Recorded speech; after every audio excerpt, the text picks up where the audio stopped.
You're listening to G-Woman Radio, the 24/7 radio for the gifted, genius, and game-changing woman. Yay! Welcome to G-Woman Radio, and yes, today's our launch day, and I'm very excited, pumped because we've been counting down to this moment. Since we started G-Woman Media, we took off with our first launch with G-Woman Magazine. This was a month ago, and of course today we're here with G-Woman Radio. Of course, myself and my co-founders are here, and we've got some special guests as well joining us on our flagship show. But just before we go into that, we want to say a big thank you to all the amazing women who have come in with their shows, their podcasts, who are just helping to make this vision come alive. And I would like to just, say thank you to all of them. And of course, my co-founders here as well, Frankie, Clara, Swapna, Mayuri, who can't be here today, but we know she's somewhere listening in. Frankie, do you want to say anything? Oh, I just want to say I'm really excited to be here on this flagship show. It's amazing. We had a vision 3 years ago, and it's finally come to fruition. And just welcome and enjoy the show. Yes. Just before we actually kick up the G-Spot show, I know that Swapna might want to say something just about G-Woman Radio before we get into the show, actually. Swapna, do you want to say something? Thank you, Alex. Absolutely thrilled to be here on our G-Woman Radio, radio that's going to change the world with just all the women backing it and all these amazing voices, whether it be music, topics that we discuss or whatever. We've been working on this so hard, and finally this is the day. Let's do this. Yay. Okay, Clara, I know you're excited to share about G-Woman Radio and not G-Spot yet. So any words? Yes, I was just rearing to go there, Alex. I'm super pumped, super excited to be here, and super excited about the guests that have joined us today. Mm-hmm. But before we bring our guests on, I'd like to just point the spotlight to two amazing women from our G list. And today's spotlight, I will be talking about Cynthia Erivo. Now, Cynthia Erivo is known as the multidimensional storyteller. She's an actress, a singer, and a producer. What makes her a G-Woman? It's her talent and her commitment to diverse storytelling that challenges Hollywood's norms. And the second spotlight, I'm pointing at Claudia Sheinbaum. She is known as the political change maker. She is a politician, and she is currently the president of Mexico. And Claudia Sheinbaum is a G-Woman because she's bringing a scientific and sustainability-focused approach to governance. So those two women have my spotlight for today. Well, thank you, Clara, for that. And I know that many of our listeners who are tuning in right now can't wait to hear more about the G-Spot. And of course, this entire G-Woman Media vision that we have with our different platforms, whether it's G-Woman Magazine, G-Woman Radio, G-Woman TV, the G-Woman Collective, which is the fun part. Of course, we've got, many other exciting events, conferences, and just so much more. So again, be part of the G-Woman movement and you'll learn more. So we're going to kick off with our show. Now, wherever you're listening from around the world, don't forget that if you're tuned in on www.gwomanradio.com, you can click the list, you can click the chat room. And if you go into the chat room, you can also hear the station in the chat room. So if you go to chat.gwomanradio.com or just hit the chat button on the website, it'll take you right there. So we're just going to launch into our flagship show. Now, this is one show out of the many shows that are going to be on G-Woman Radio. And this show is obviously co-hosted by the co-founders of our G-Woman Media. Welcome to the G-Spot, powered by G-Woman Radio. The G-Spot is a bold space for genius conversations with global game changers. Each episode of this live radio show brings together thought leaders, innovators, business owners, creators, and change makers for fearless conversations about leadership, legacy, innovation, and global impact. Now welcome your hosts, Alex Okoroji, Frankie Picasso, Swapna Abraham, Clara Rufai, and Mayuri Naidu. conversations. G-Spot, G-Spot. Yes, welcome to the G-Spot, where genius meets the global game changer. Once again, I'm Alex Akurji, and I'm joined by my powerhouse co-hosts, the co-founders of G Women Media. You know, every week we're going to bring you bold conversations with women shifting culture, challenging systems, and creating new legacies. Today's episode is all about the power pivot, and we are thrilled to welcome game changers who are blazing trails in media. Now, I know that, Clara already mentioned our G list, but just in case you haven't read our latest Top 50 G-Woman Power List in the Global Issue 2025 edition of G-Woman Magazine, after the show, please head on to www.gwomanmag.com to read about the amazing, gifted, genius, and game-changing women featured. Now, let's get into it. Our guests today are Sandra Beck. Now, Sandra Beck is an author, coach, speaker, radio host, entrepreneur, and philanthropist. She's a multimedia brand specialist and CEO of Motherhood Inc. Now, Sandra strives to make the world a better place for today's and our future's children. Near to her heart are Toys for Tots, World of Children, Childhood Cancer Research, and Children Uniting Nations. Now, she is the host of several podcasts, including Dynamic Women, Motherhood Talk Radio, Military Moms, and Coach Talk Radio. Welcome, Sandra. Thank you for having me. I'm tired just listening to that. That's what happens when you're such a powerhouse. Now, we have another guest who's also joining us, Arlene Washburn, who is an amazing, award-winning ethical matchmaking advocate. She's a mentor and science-based dating coach with over 15 years of industry experience. Now, as the founder of the Love Pro Mastermind Academy, Arlene empowers matchmakers with advanced training, ethical guidance, and proven best practices to build sustainable, high-integrity businesses. Now, she's also the visionary behind the International Matchmaking Compliance Board, IMCB, which elevates industry standards through accreditation, mediation, and ethical oversight. Now, Arlene is the host of the Matchmaker Mentor podcast, where she shares insights and strategies to help matchmakers succeed in a rapidly evolving market. Welcome, Arlene. Thank you so much for having me. I'm so happy that I met Frankie because I am in a group here that it's just in awe. So I'm honored to be here. Thank you. Thank you. Well, Moya Rang is also our guest today, and she's a certified life coach, HR professional passionate about helping individuals break free from past trauma and reclaim their power and guide you toward wholeness and renewed purpose. Her podcast, Renewed Pathways, Healing the Invisible Wounds, the podcast where we explore the journey of emotional healing, self-discovery, and inner transformation. Moya, great to have you here today. Hi, everybody. Thank you. And as I typically start my podcast, I'll wagwan everybody. That's my patois from my Wagwan. Wagwan. As my kids would say. I love it. I love it. Wagwan everybody. So thank you guys for having me. Was invited, or should I say tapped on the shoulder by Clara. We've known each other for quite some time, and I believe where women support women, great things will happen. So I'm excited to be here. Thank you. We're excited to have you.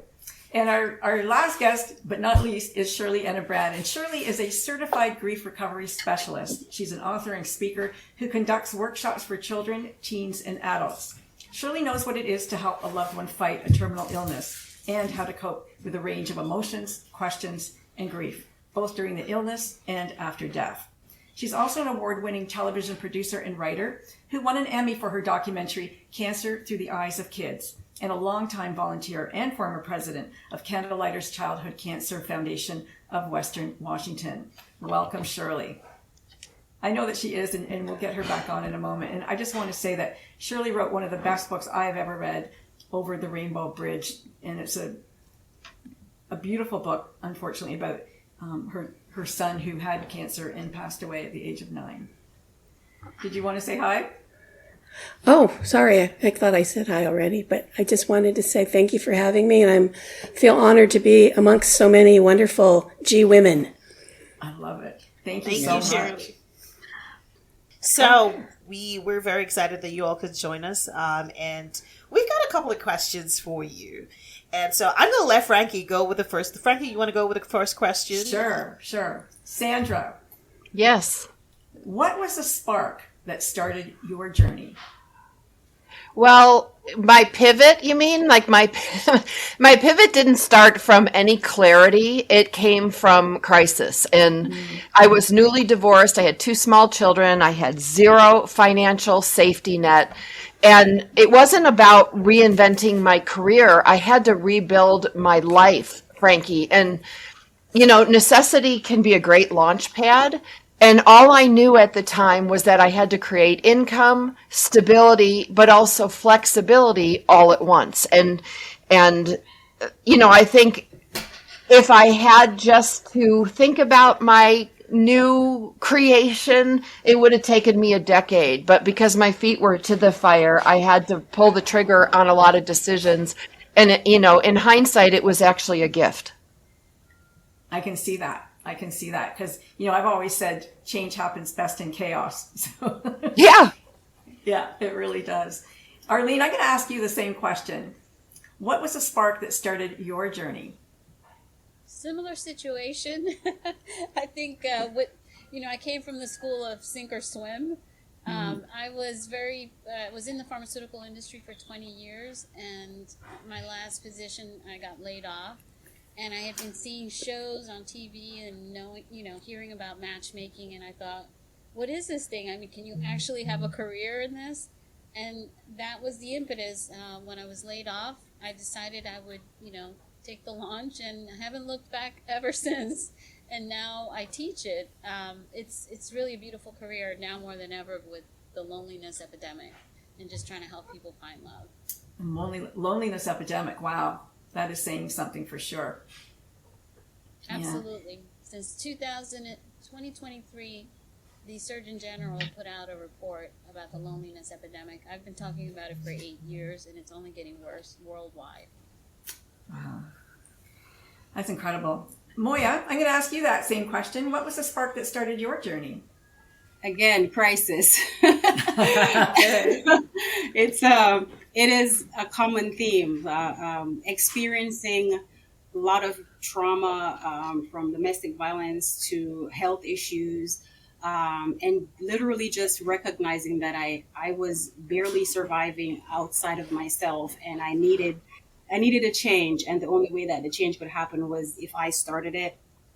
And so my podcast that I started, it was started from a little bit out of loneliness, not having anyone to rely on. And I started emptying my soul on my podcast, and it just took off from there. My coaching, I believe I've been doing it all my life, but I got certified like 5 years ago, and it has been a learning and teachable moments type journey for me, between identifying stuff with my immediate family, my extended family, and identifying patterns and cycles that I believe that I was gifted with this talent to help break. And so that's how my journey started. Wow. I love that. And teachable moments in being a coach. Everybody here is a coach, and it's absolutely incredible. Either by design or just because that's who they are, I think.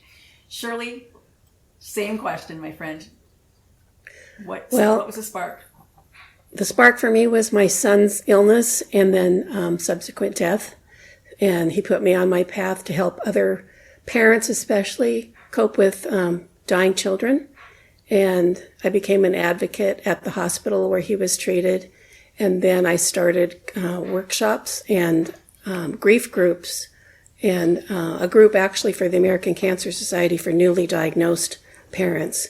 And it just sort of took off from there. And then during Corey's life, we met Elizabeth Kubler-Ross, the doctor that started the death and dying movement in the United States and actually around the world, and ended up doing workshops with her and hosting her in our home whenever she came to Seattle.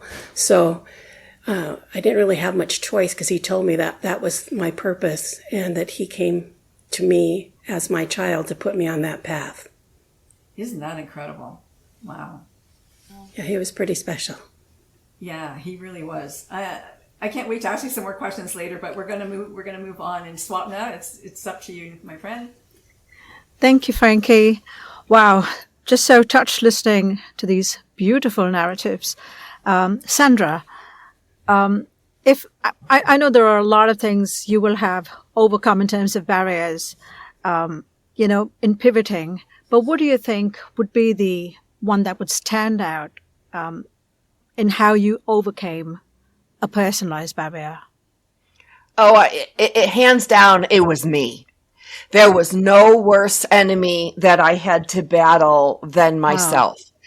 Wow. Because I had a lot of support. I had, Frankie was a big support in my life in those days. I had a lot of people rooting for me, but the problem was I didn't root for me. And I would get pumped up. Yes, I can do this. All this is going to be great. And then I would step away from whatever experience I just had. And you can't do this. What makes you think you can do this? You need to go home, go back to the farm. Like, why are you thinking you can do this? I was my own worst enemy. Wow. And a huge shout out there for you, Frankie. How much women need to support women, right? Arlene, curious to know, what was your huge, overcoming a personalized barrier? What would you say? What I did was I had what I call a come to Jesus. Now, I'm not a super religious person, but I had to lay down, and I laid down on my bedroom floor and I said, God, I don't know what to do, and I'm a mess, and I have these two kids, and my dad had moved in and I was responsible for him. He was cancer ridden. He lived in my house for 15 years. I took care of him, and I just surrendered. And I got up and I thought, you know what? I can't get any worse. I'm already in foreclosure. I have no money.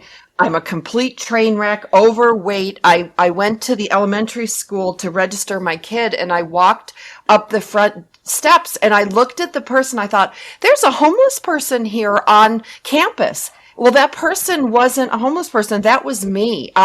My hair, I had Sharpie. I had been editing all night. I had Sharpie on my face. I could not believe that was me. And I really hit rock bottom going, there's nowhere to go but up. And I got up the next morning after that experience of laying on my floor and crying and just giving up completely and giving it over to God, the universe, whatever you believe. And I just started making little baby steps forward, getting up and taking a shower and sitting at my computer and going, okay, what can I create today? What can I do today to get me to where I need to be? Because I was time traveling. I was going in the future. What if, oh my God, this terrible thing's going to happen. And then I would go in the past, the mistakes I made. Like, why did you do this? Why did you marry this man? Why did you buy this? Why did you? And I decided I was just going to take a baby step forward. And that started with a shower, clean hair, and sitting at my desk going, okay, what can I do today to get me to where I want to be? Wow, that's absolutely humbling and profound, absolutely, to hear you share that. Profound. Seriously. Thank you for that, Arlene. Moya, I know, life coach, you're at the driver's seat, giving advice to a lot of people, helping them. But what was your huge overcoming a personal barrier, Moya? Tell us, please. We're keen to hear. Ooh, so let me start with I live in the United States. I've been here for like 22 years. It started in Jamaica when my first husband left me with 2 children, left me with nothing, no money, no way to survive, and I have to exist on 2 planes, mommy and survivor. And it started there. And then I got my divorce. I came to America, remarried, and I married into this horrific relationship where I was being abused, physically, emotionally abused. And it came to a head for me when after everything that I've gone through, I said, and I'm not a super religious person either. And I said, why God keeps pulling the rug from underneath my feet. I keep hitting my face on the ground. When is it I'm going to be able to get up? But then it dawned on me when I actually tried to take my own life. I realized at the moment I saw the easy way out. And when I put thought into it, it was kind of a selfish decision because in my head, I was thinking about me being better, but not worrying about the fact that my children are going to be affected by it. And I kept starting over. And every time I started over, something else happened to me. And then finally, it was my stroke. I had a stroke 5 years ago, and it left me unable to speak or walk, lost some of my memory. And I got rid of all the help I needed, including hospital help. And I decided that I needed to do this on my own. It was a moment of reckoning for me. And I started to believe that life didn't happen to me. Life happened for me. And I used that moment as a teachable moment for me to don't stop now, keep going. Because when I look back over my shoulders and I saw how far I've already came, and then the eyes that are watching me, it propelled me even further into finding myself and understanding that finding myself was finding the God I was looking for, and finding the God that I was looking for was also finding myself. And so I'm able to exhibit the same behaviors that I have for myself. I try to teach it to the people that I coach, whether it's a marriage, a single person, career development. I use it in my current role as an HR manager to help people to decipher what will be the next step in my life. What is it about me that I need to change to be able to accomplish the thing that I want to accomplish? Wow. I mean, who better to coach than someone who's gone down that path, right? I mean, amazing. Thank you, Moya. Shirley, one can't imagine what you've been through, but would you please share with us what was your huge overcoming moment, please? Oh, my biggest overcoming moment was getting rid of my useless husband. Right after my son was diagnosed, he got fired from his job and lied to me and told me that, he'd had an argument with his supervisor because he was so stressed out about our son. And in fact, he was caught at work doing drugs or some stupid thing. Anyway, getting rid of him was a pivotal moment in my life because I knew I couldn't rely on him anyway. And so I had to take care of this sick child and a baby. And I just had to put on my big girl panties and do it. So it's been like that almost my whole life, and where I've had to overcome. I grew up with 5 brothers and a longshoreman for a dad. So of course I cuss like a sailor, and I run really fast too. But the biggest thing for me was having a sick child, and then having to deal with like a third child. My husband at the time was like a third child, and was more of a burden than anything. So I had to shuck him off and just get on with life. Wow. Thank you, Shirley, for sharing that. I'm going to give this over. The next question, Clara, go for it. I'm right here. I'm just in awe, by the way, of all that these women have gone through. And the 2 things that stand out for me there are resilience and courage. So all of you, each of you, take a bow, because I think you're amazing. But I do have questions, right, for all 4 of you. And starting with you, Sandra, I'd like to ask, what's that one myth about what you do that you'd like to bust? Here's your chance. That you're easy peasy, that you're supposed to know everything, that we're supposed to have the answer. So much of what we do, whether it's coaching or speaking or writing, when you put yourself up as an expert or somebody who's experienced life, been resilient, all the good things we talk about, I think there's a lot of self-imposed pressure that we have to have the answer, and we have to have the right answer, because you know what? There is no right answer for everything. And somebody, especially with social media, is always going to take a pot shot at you and, knock you down or put you in your place. And that can be in the PTA, or it can be in the grocery store, or, it can be your ex-husband's new wife taking shots at you at social media. Like it can come from anywhere. And just standing firm in that as long as your heart's in the right place and you have this desire to serve and make it better, yeah, you're going to make mistakes, but you don't have to know everything and you don't have to be right all the time.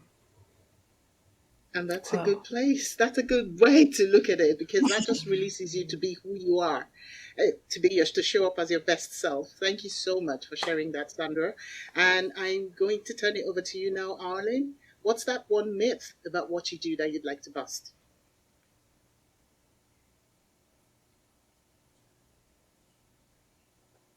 Arlene? Sorry, I there, had Arlene? muted myself. I didn't want to make any noise. No So problem. Take it away.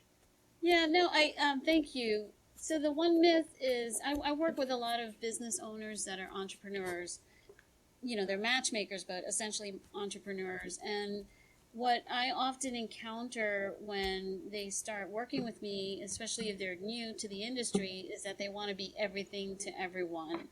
And I always encourage to pick a lane, pick a niche that you are really good at, and don't worry, you're going to have enough work to go around, because I think they think if you can be everything to everyone, then you're going to get more business. And the reality is that your marketing and everything that you do is very watered down, so you don't get those people to come in and work with you. So that would be a very important myth that I would bust in terms of what I do. And it's something that I learned from my own experience going into my industry, and learning that I had to pick a lane and stick with it. And that really changed everything. I was able to get referrals, get more business, and help more people. So that would be something that I would share with anyone who's an entrepreneur. Amazing. I hear you on that one. Pick a lane, pick a battle, right? Thanks for sharing that, Arlene. I'm going to turn the spotlight over to you now, Moya. What's that one myth you'd like to bust? It's coaching is not one size fit all. With coaching, you have to be committed and dedicated to doing the internal work for yourself, while your life coach or career coach or whomever you have is guiding you through the process. That's it. Wow. That is so true. That inner work is so important, and no one can do it for you, can they? No, they can't. You have to be willing to do it for yourself and own it while you're doing it. Exactly. Thanks for that, Moya. And Shirley, it's your turn. What's that one myth about what you do that you'd like to bust? Well, I think the biggest myth is that everybody grieves the same, and it's not true. Men and women grieve differently. Everybody's an individual, and how they cope with a loss of a job or a relationship or a death is completely different. There's no right or wrong way. And that's the first thing that I tell my clients when we get together, and also in workshops, because people get judged all the time. And there's no place for that if somebody's grieving, no matter what their loss is. So that's my biggest thing that I try to bust every time. And I agree. I couldn't agree with you more, because grief is very personal, and there's no right way or wrong way to go about it. Just follow your journey and heal in your own time. Thanks for sharing that insight, Shirley. Thanks. You're welcome. That sounds like great advice. And with that said, I'm going to hand over to Alex. Well, thank you, Claire, for that. And thank you for, just all the amazing questions and contributions. I was just listening to all the stories, and what resonated for me was pretty much how many of us have had to pivot through adversity, right? That was a very common thread in all of the conversation. And I was thinking, okay, great. We've all been through challenges. We had to overcome something, and we have very similar stories in many ways. However, I was thinking about that G spot, right? Where is that G spot moment in all of this, where the genius, that genius moment where we're no longer in adversity, we're now winning. You know what I mean? The climb, the rise, the triumph, the victory, however we want to call it. It could be small or big or whatever that is. And so I wanted to ask, I'm going to start with asking, let me see, let's go this the other way. I'm going to start with Arlene, right? When would you say was your G-spot moment? That moment when you knew, I'm built for this. It's so funny because I'm going to be 59 this year, and I feel like I finally know what I want to be when I grow up.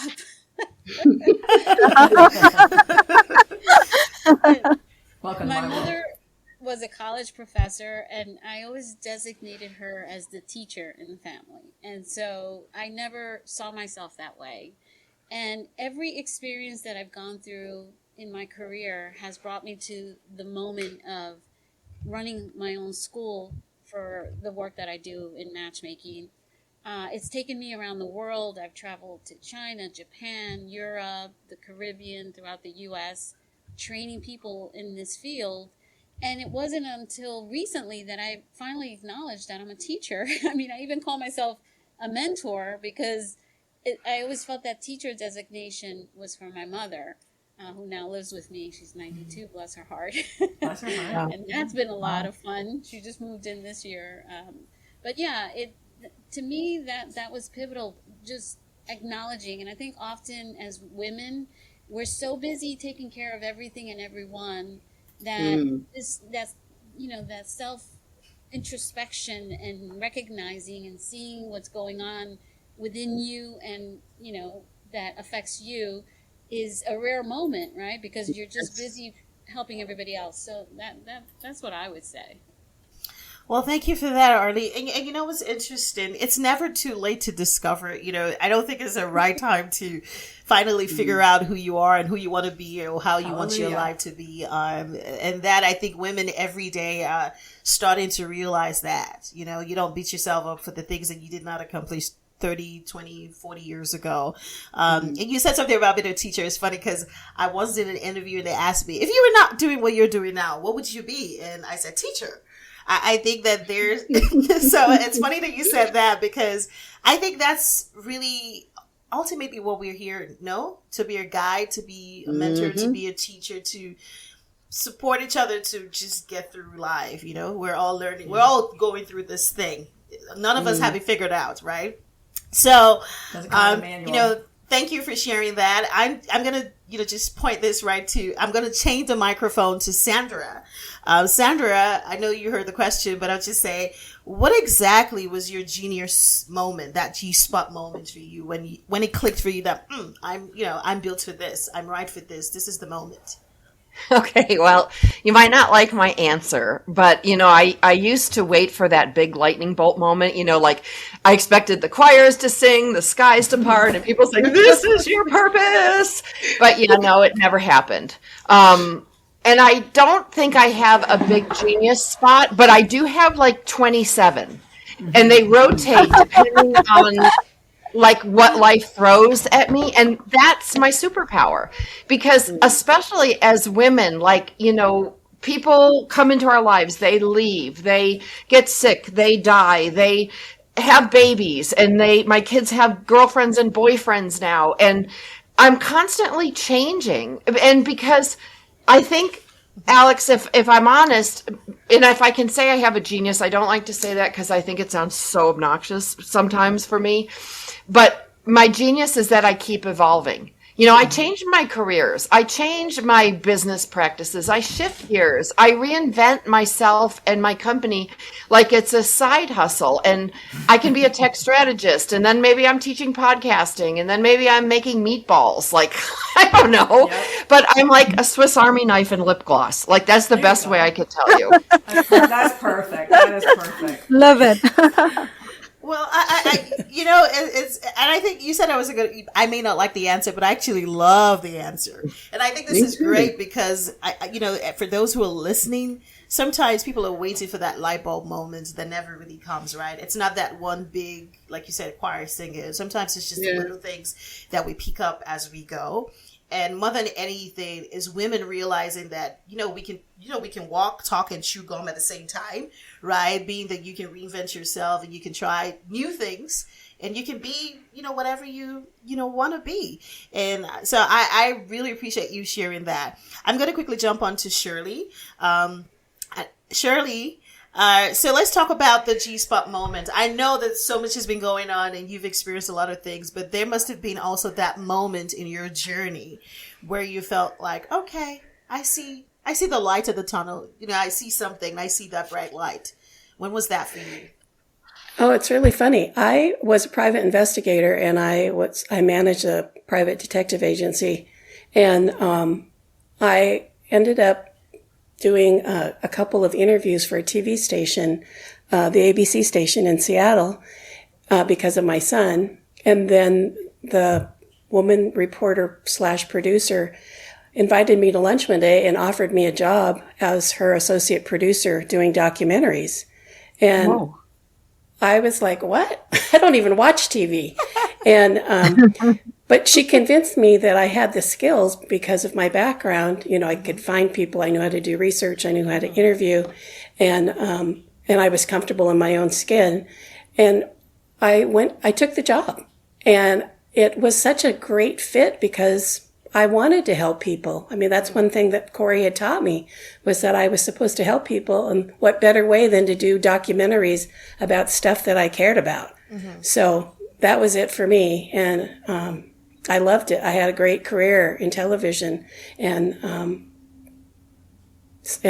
after that ended, because I was still doing workshops and running candlelighters while I was working in television and raising kids and foster kids. And then after that, we moved to Maui, and there were no TV stations. And so I got to relax and just work as a concierge at a resort.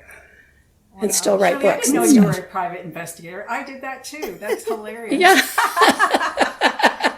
Yeah, I think we talked about that. You might have forgotten, but yeah. I forgot a lot. But I promised my husband when we moved to Maui that I wouldn't do all that volunteer work and extracurricular stuff, that I would just work one job and chill. But I still was doing freelance TV stuff, and I was a concierge, and I was doing grief work. So that was enough. Well, thank you for sharing that. I think it's pretty interesting that you would go to you go to a TV station to do interviews about something has happened, something tragic that has happened, and then get offered a job, right, to work there. And that's pretty interesting. It's like, okay, that really is a genius moment, because in telling your story, you got an opportunity to be able to do something and continue to do, focus on a thing that you loved, but doing other things, helping other people. So, now I'm going to move the microphone to Moya. Last but not the least, you're not the list. And Moya, you did share so much about, I was listening to your story, and I cannot even imagine. I did have a father who went through stroke just not too long ago. So when you mentioned that, and like just to think of the, where you are right now and how you've picked yourself up, and, you've tried to come back to who you are. And in everything that you've experienced, what would you say is that genius moment, that G-spot moment for you? Let me say. So I visited London 2 years ago, and it was right around the time I met my now husband. Never thought I'd ever get married again, but that's a story for another day. But I was in London, and I went to see a friend that I met on Facebook, who became more of a surrogate mom to me. And we've spoken for like 4 years, but we've never met each other. So I decided to make the trek over to London, and she took me to a garden in North London called the Pergolias. And on that particular day, it was extremely lonely. Nobody was in the garden walking around. It was just me and her, and we were just having like conversation. And she's very good. She's a psychotherapist too, and she's very good at pulling stuff out of you.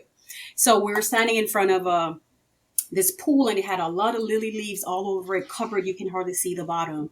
And she asked me, she said, what would make a difference in your life right now? And I was like, lots of things. Money, right? I don't have enough money. And she said, don't have enough money yet.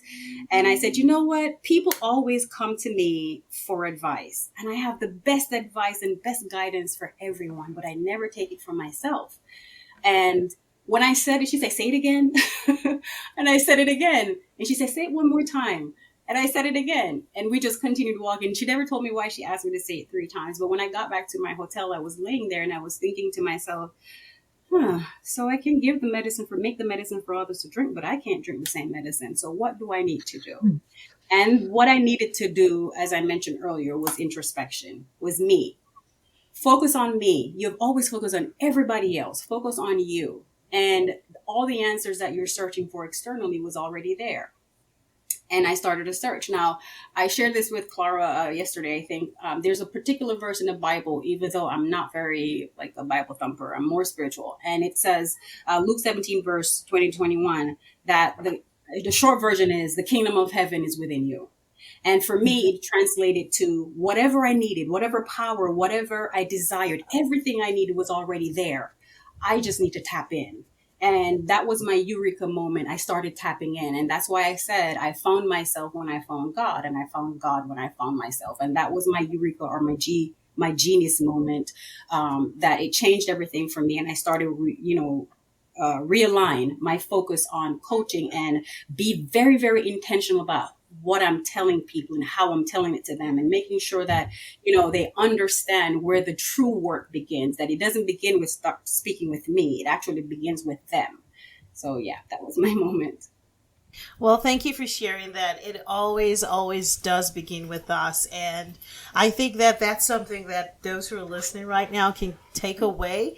And you've all shared so much amazing, just jewels all the way around, it does sound like we're just talking about our experiences, but there's so much to learn here. And, thank you for sharing that. So I'm just going to pass this mic on to Frankie, so we can get onto our spotlight segment.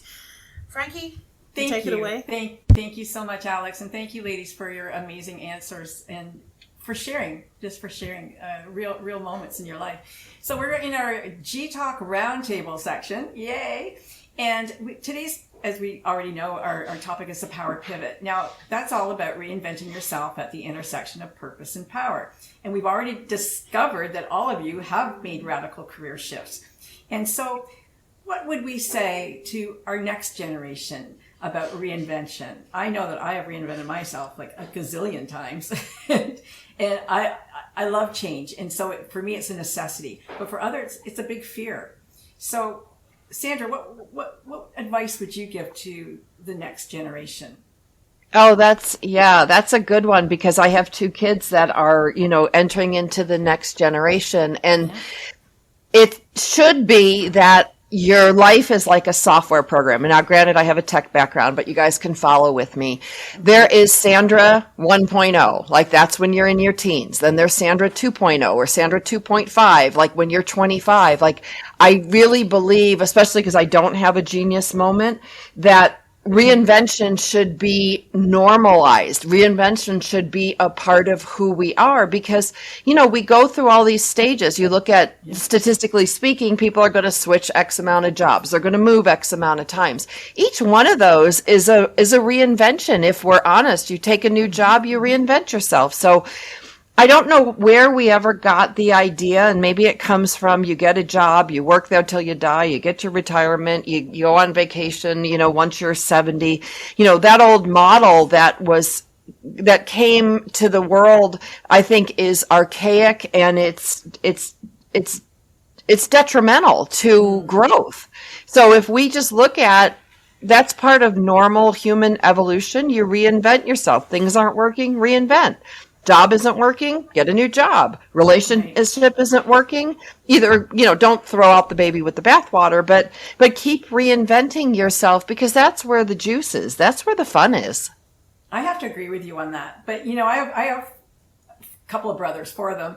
One is a doctor, one's a lawyer, one's an architect, and one didn't make it. But I always looked at myself as the one that didn't make it too, because I didn't know what I wanted to be when I grew up. I still don't really know what I want to be, but I'm getting closer to what I want to be. I want to be everything. I've always wanted to be everything, anything and everything that interested me. So I think some people have this, grand desire to be something, and that's the path they take. And maybe they come into this world with that already in their soul.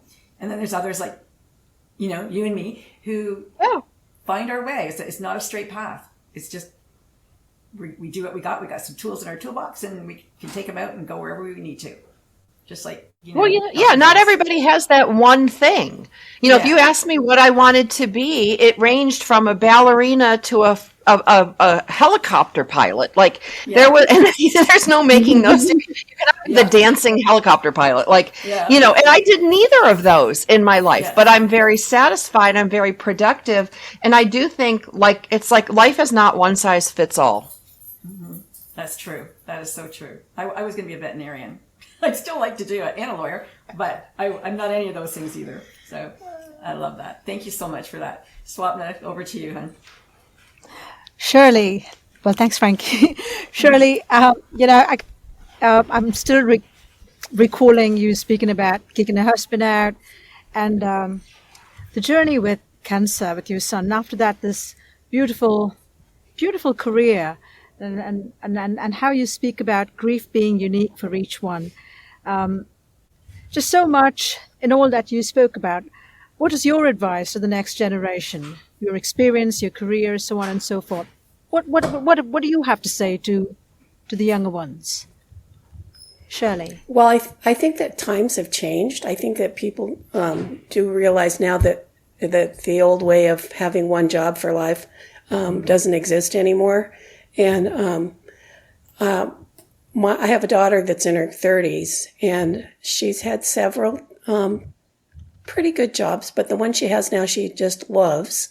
And she works for a eyeglass company, and she's in charge of product design and development.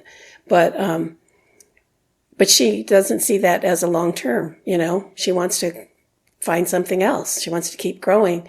And I think that's what young people need to know, that that's okay, and that it's celebrated now and not looked down upon like it was before. People always, back in our day, they thought it was flaky if you kept changing jobs. Well, I changed careers about 6 times. I have a friend in the TV business that introduces me to people as her friend that, was an author, a TV producer, a Navy SEAL, a Supreme Court justice. It's a joke, but I have had that many changes. And my kids already kind of know that that's okay, but their friends haven't picked that up because their parents are still doing one occupation per lifetime. So it's a way to grow and see the world in different ways, and it's very healthy. Wonderful, Shirley. I really think that it also comes from role modeling and brilliant. I guess we pass on to the next generation what we kind of just give out on a daily basis and over a lifetime. Well, thanks for sharing Absolutely. that. And over to you. Yeah, over to you, Clara. Thank you. Thank you, Swapna. And really, it's so true about role modeling, aka mentoring. And that's something that I think every one of us is called to be, because no matter who you are and what you've done or where you are in your journey, there's always the opportunity to inspire someone else to come up higher, to just go further because of who you are and what you've experienced. So that, I think, is a divine opportunity to serve the human race. So really, really for all that, Moya, I'm going to ask you to please do something for me. So listening to your story, right? And I don't mean to label you or anything, but I know that you are a strong woman. You know where I'm going with this. So 2 divorces, an attempt to take your own life. This is your story, or that's part of your story.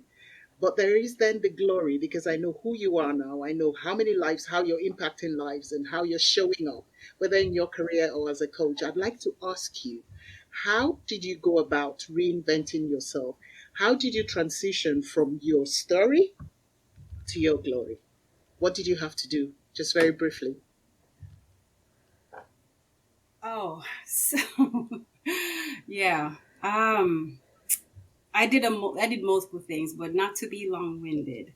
I started to take accountability for my own decisions and my own choices, because introspection is painful. It's dirty. It's a lot of things. It means you have to own up to your shortcomings, your flaws, your decisions, your choices, all of it. You have to own all of them. I was not good at doing that. I was good at saying it's not my fault, but look what happened to me. Look what they did, or look what he did, or look what she did, or, what they say about me. And I had to take a look at myself, and I needed to take accountability for myself, because the changes that I was looking forward to actually started with me, and changing how I look at myself, changing how I made decisions, look at how I interpret information that I receive, and stop looking at feedback as it's pure criticism, and look at it as an opportunity to learn and grow. I'm in a classroom. Every day of my life I'm in a classroom. I'm learning something every single day.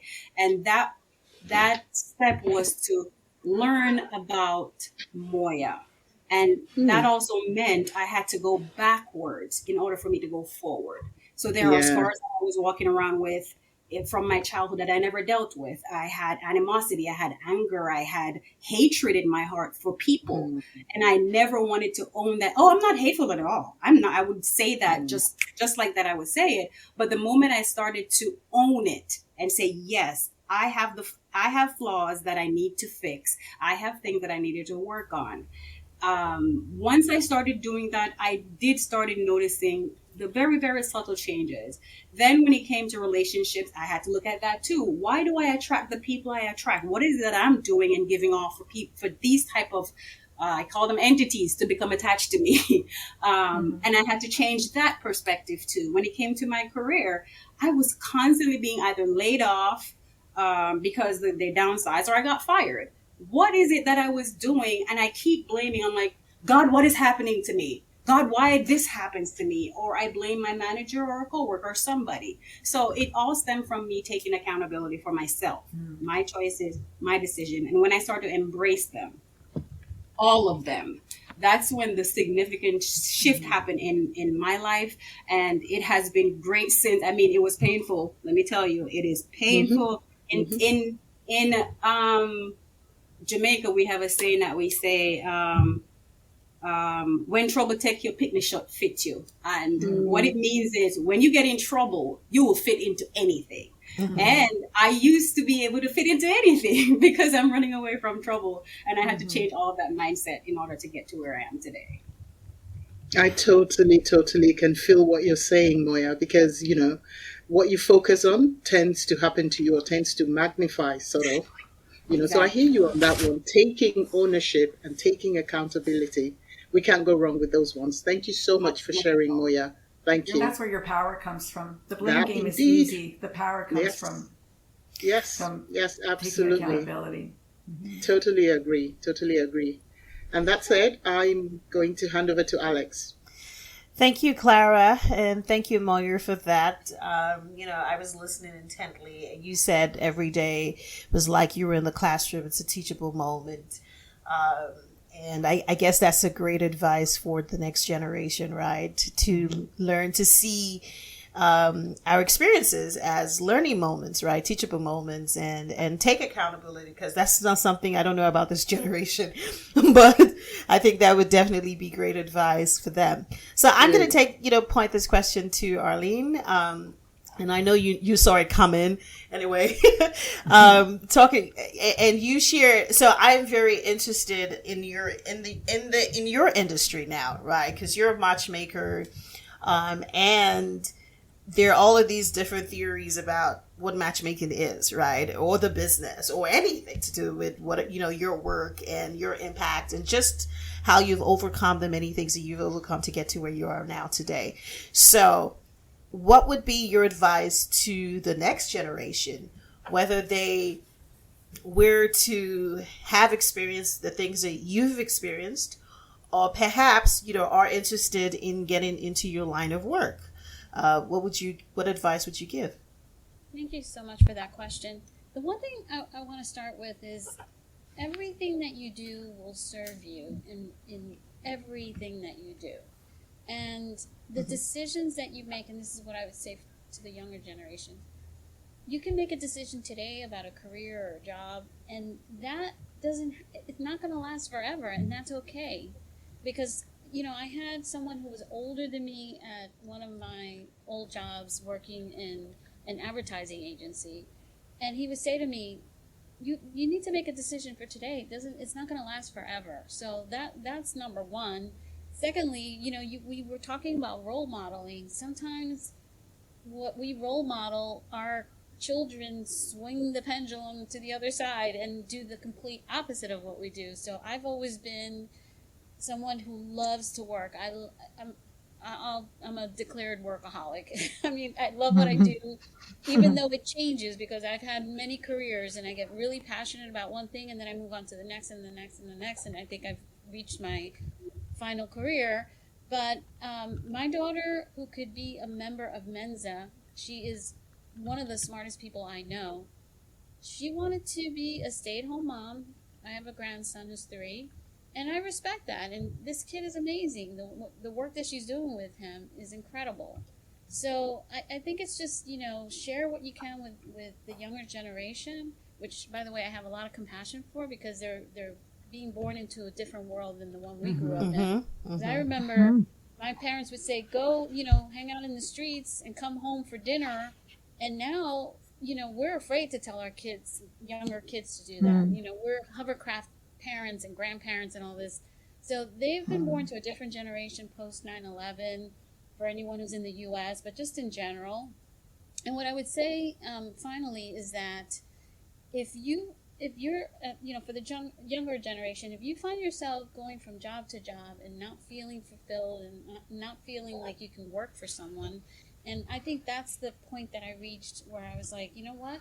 I need to own my own business. I don't want to work for anybody. I'm not a good employee because I have major leadership qualities that have been developed for so many years from the time I was 12, growing up with a single parent where I was making all the decisions in our home. And so it was hard for me to be in a position where I had to subordinate. And I did it, of course, to survive. But maybe there's a point where you reach that you don't want to be an employee. You want to own your own business. And I agree with that. Yeah, and so that's something that I did, and that's why I got into the matchmaking world for 2 reasons. One, I had gone through a divorce similar to everyone here, and wanted to understand what was needed, what were the ingredients to become someone that could be in a healthy relationship, which I'm thankful to say, I'm happily married for 15 years now, or 10 years, but with my husband for 15. I learned that lesson with the work that I do. Finally, I've taught that lesson to my daughter, who picked a wonderful husband. Thank God. I think we broke the cycle. Wow. But yeah, and going into this industry, I learned everything I wanted to learn about relationships, and I got to own my own business, etc. So I just feel like anything you do in life will serve you. You can turn your pain into purpose. You can turn your mess into a message. I mean, all the cliches that are out there. Yeah.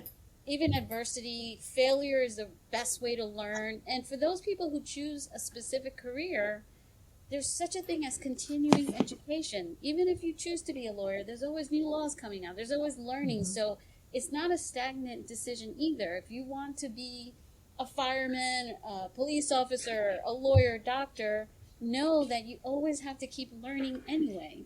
And it's something that I encourage in my school and in the career that I'm in. Relationships, dynamics and trends are constantly changing. So people should always be learning. And that's the number one message I want to leave today. So You're speaking my language. You're speaking my language, sister. Thank you. Wow. Right. If I may now, we're moving to the G Spotlight segment, ladies. Just as the name suggests, it's going to be a spotlight, which is either a bold insight, a performance, or a legacy drop. And if just keeping it just as that is, like a spotlight, what do you think that would be? And I'd like to go first with Sandra, please. Oh my gosh. Can you tell me a little bit more? I was kind of getting overwhelmed by all the absolutes. Like, I should be learning. I have to do this, and I was sitting here feeling like I'm, getting smaller and smaller and smaller, going like, there's so much pressure to have this genius thing. So what do you, I'll tell you what, Sandra, just, it could be just a profound insight. Something that stands out as one of your performances, or of all the pearls of wisdom you'd like to give to the, which is the drop for you, the biggest, the most. I know that you have many in your hamper, but if you were to choose one of the jewels? Well, my biggest jewel would be to be kind to yourself while you're reinventing, while you're listening to podcasts. Even with respect to today's show, there's so much good advice, and the person in me wants to implement it all today, all right away, everything at once. And then I get to myself going like, and you're going to be 9 people at once. How is this going to happen? Get completely overwhelmed, shut down. And then I'll turn on Friends and I'll just watch Ross and Rachel fight or some, old TV show. So my pearl of wisdom, I guess, would be to go gently into the night. Like, listen, but don't feel pressured. Take advice, but move at your own pace. Because I do think all of us here have done extraordinary things, but they didn't happen overnight. And they didn't happen because you learned one thing that changed everything in your world. That's a lot of pressure. Yeah. So I guess my advice to everybody, my biggest pearl of wisdom, is to go gently. Treat yourself like you would your client or your friend or your child, and just do a little bit each day, because that's what adds up. And I really don't think it's possible in this day and age to create something worth having without a lot of blood, sweat, and tears. So if you have to go home and cry after this show, feeling like I don't even know where to begin, that's okay. Like that, we've all been there. Yep. Yep. Oh, lovely. I'm already so relieved listening to that we can do that we can do it at our own pace. Thank you, Sandra, for that great pearl of wisdom. If I may, Shirley, please, a bold insight, performance, or legacy drop. The first thing that comes to my mind, is that, no problem. and this is something I tell my kids, just you have to be true to yourself, and you have to live with integrity. And we're Hawaiian, so aloha, the aloha spirit, it's something that we teach our kids from the time they're very small. And that just means be pono and do the right thing and live with love. Mm-hmm. Wonderful. Thank you. Thank you. That's wonderful. Moya, would you please share with us, what do you think, any of your performances, bold insight, or a drop, please? So the first thing I tell myself and my children is life does not happen to you. It is happening for you. To use those teachable moments to where you can't use it anymore. No one in life owes you anything. You only owe yourself, right? I'm from Jamaica. I always tell people I'm from the school of hard knocks. There was nothing that was easy in my life when I lived there. You literally have to put the work in. I grew up seeing my parents. They were very dysfunctional. I don't know why they were married in the first place, but they were very dysfunctional. And I had to learn how to balance them both. I'm the oldest of 6 children, no sisters, just me. And I had to learn how to navigate and find comfort for myself and soothe myself when there was chaos brewing around me. And I made it a bold step not to allow my children to go through that, except they went through something even more difficult. And I own part of it because I made a decision to marry somebody and it impacted their life. And because of those experiences, I told them, I said, life didn't happen to us. It happened for us. It gave us so many opportunities to reinvent ourselves, to start over. And a reminder is no matter how many times you start over, you're not starting from scratch. You're starting from experience. So use those experiences and keep stepping forward. And I've used that like I said, every day I wake up, all right, I get to start over another day. What am I going to do different than I did yesterday? And those are the things that I'm going to leave with. Wow, I just feel like I'm in some kind of a super master class with all the nuggets that I'm getting in these spotlights and the other conversations. Thank you, ladies. Brilliant stuff. Arlene, would you please, a bold insight, performance or legacy drop, share with us. Thank you. Thank you. Similar to Shirley, one of my core values is integrity. And a big part of the work that I do today in the industry that I'm in, which is, I believe, one of the most important things you can do in life, is to help people find love. that is to put out a lot of content and understanding for the practitioners about ethics and compliance. Because to me, ethics and compliance aren't just rules to follow, they're the backbone of trust. And in the matchmaking world, where there's not a lot of barrier to entry, I want to ensure that the practitioners out there are doing things in a responsible and, it's just a sacred responsibility to protect the hearts of people. So that would be what I would share, is just, to focus on ethics and the compliance of whatever it is that you do, so that your clients and the people around you or anybody that you interact with is being taken care of.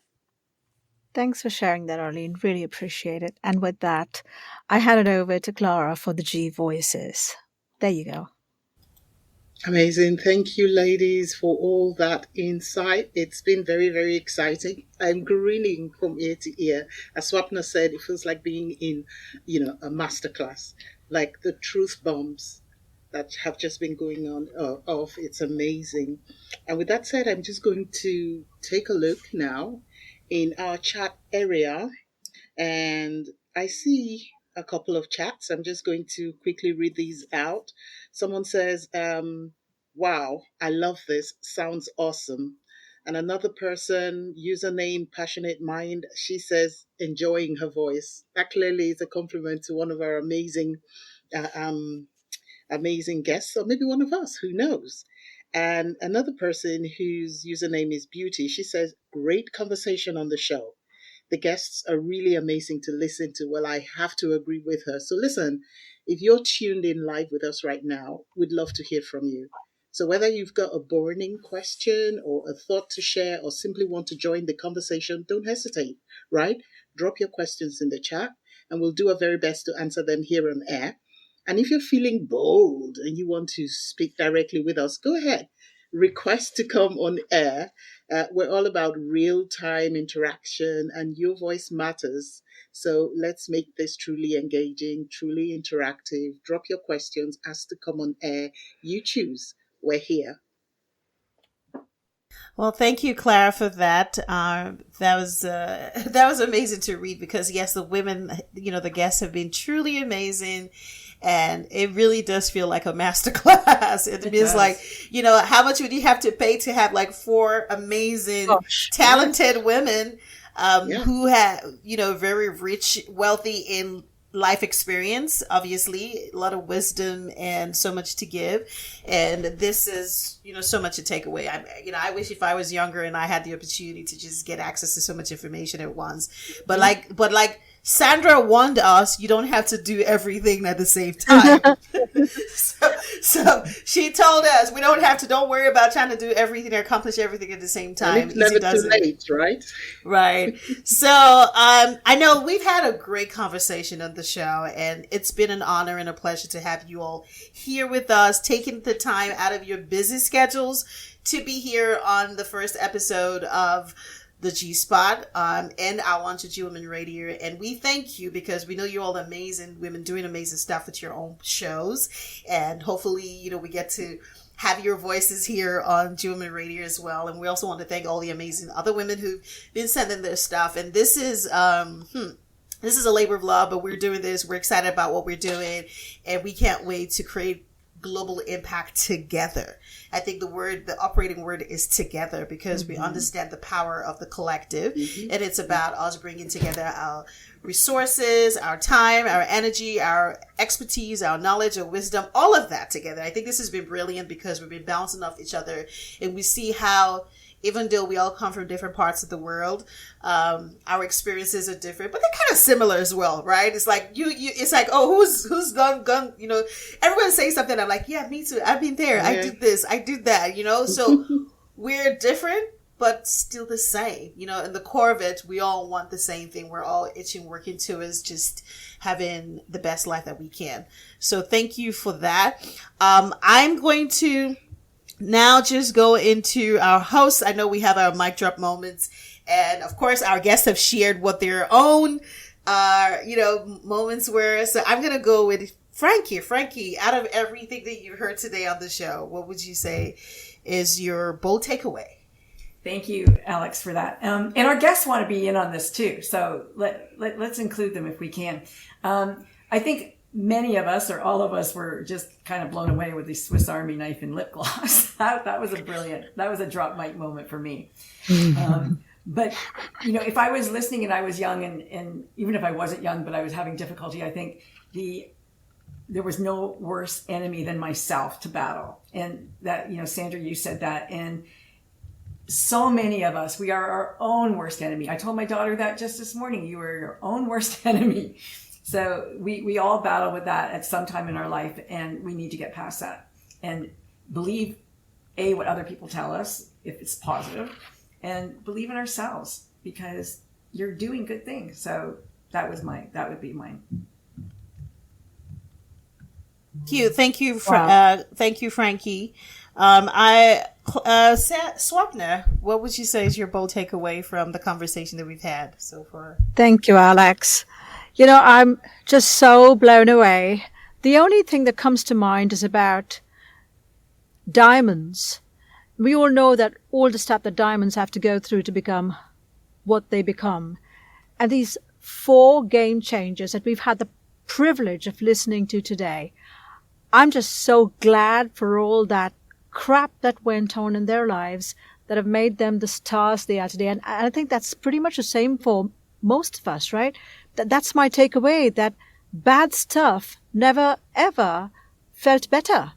And that's my takeaway. It's only going to be good, listening to what our lovely ladies have spoken to us today. Thank you for that. Thank you, Swapna. And just before we go to, before I share mine, and before, our Clara does share her mic drop moments or takeaway, whatever that is, I'm going to do something kind of unusual. Because this is our lunch show, and there needs to be a party right here. Why are we so, it's like, where's the party? Where's the music? Why is it quiet? What's going on? And I know that there's no music, but, okay, you know what? I'm going to play this song. This is We're Family by Danielle Taylor. Now, Danielle Taylor was a guest on my show, and we were highlighting women, right? Women singers, women talk radio podcasters, women doing amazing things, women genius, women game changers, just everyone who's amazing. So this is We're Family by Danielle Taylor, and enjoy.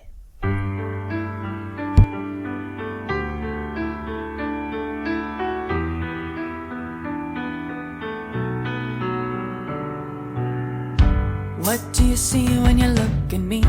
What is the first thing that you think? What's on your mind when you talk to me? Is it my size, my class, my clothes? What do you think you know about the girl you met a moment ago? So much you don't know.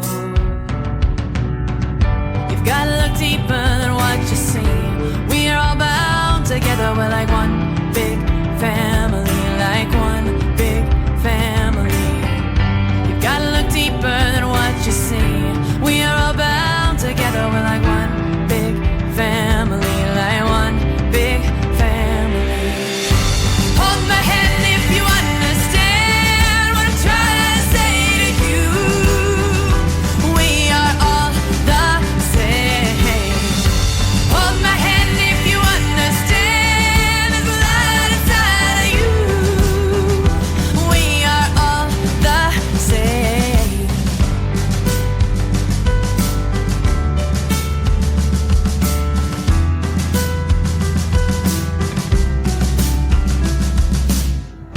How you gonna face the changing world with eyes that never look beyond someone's age, their race, their weight, oh. And maybe it's time that you realize you can't see the forest for the trees when you've got a veil on your eyes. And that's why you've gotta look deeper than what you see. We are all bound together. We're like one big family, like one big family. You've gotta look deeper than what you see. We're all bound together. We're like one big family, like one big family. Hold my hand if you understand what I'm trying to say to you.